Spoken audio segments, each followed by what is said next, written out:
5ই August বিকেল 5টায় জুলাই ঘোষণাপত্র প্রকাশ করা হবে। ঘোষণাপত্রের খসড়া চূড়ান্ত করা হয়েছে উল্লেখ করে অন্তর্বর্তী সরকার জানিয়েছে, গণ অভ্যুত্থানের সব পক্ষের উপস্থিতিতে জুলাই ঘোষণাপত্র জাতির সামনে উপস্থাপন করা হবে। প্রধান উপদেষ্টার ফেসবুক পেজ থেকে এ নিয়ে একটি পোস্ট দেওয়া হয়। পোস্টে আরও বলা হয়, জুলাই ঘোষণাপত্র প্রকাশ বিষয়ে বিস্তারিত অবিলম্বে জানানো হবে।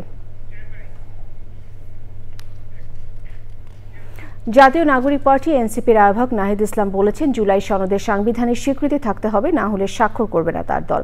রাজধানী বাংলা মোটরে এনসিপির কেন্দ্রীয় কার্যালয়ে সংবাদ সম্মেলনে নাহিদ ইসলাম বলেন, আগামীর বাংলাদেশের চেহারা এনসিপির ইশতেহারে তুলে ধরা হবে। তাফিমুল ইসলামের রিপোর্ট।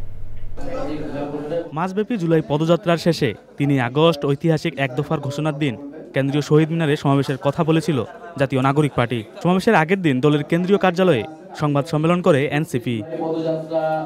দলের আহ্বায়ক নাহিদ ইসলাম বলেন, জুলাই সনদের ভিত্তিতে সংসদ বা গণপরিষদ গঠিত হবে। আমরা বলেছি যে জুলাই সনদের আইনি ভিত্তি থাকতে হবে।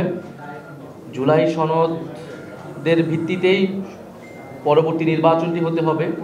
আমরা নির্বাচিত সংসদের হাতে এই সংস্কার কার্যক্রম ছেড়ে দেব না, বরং জুলাই সনদের ভিত্তিতেই আগামীর সংসদ গঠিত হবে বা গণপরিষদ গঠিত হবে। নতুন বাংলাদেশের ইশতেহারে কি থাকছে জানতে চাইলে নাহিদ ইসলাম বলেন, আগামীর বাংলাদেশের বিষয়টি ইশতেহারে তুলে ধরা হয়েছে। আগামীকাল সেই বিষয়গুলোই উল্লেখ করব, যে তরুণদের নিয়ে আমাদের পরিকল্পনা কি, অর্থনীতি নিয়ে আমাদের পরিকল্পনা কি, এবং দেশের আইন শৃঙ্খলা পুলিশ প্রশাসন নিয়ে আমাদের পরিকল্পনা কি, এবং গত 1 বছরের আসলে সফলতা ব্যর্থতা এই সব কিছু নিয়েই আমরা আগামীকাল কথা বলবো, এবং আমাদের পার্টির পক্ষ থেকে যে পরিকল্পনা সেই পরিকল্পনা আমরা প্রকাশ করি। জুলাই আকাঙ্ক্ষার পরিপন্থী জুলাইয়ের নাম বিক্রি করে কেউ অপকর্ম করলে ব্যবস্থা নেওয়ার আহ্বান জানান নাহিদ ইসলাম। তাফিমুল ইসলাম, চ্যানেল আই, ঢাকা।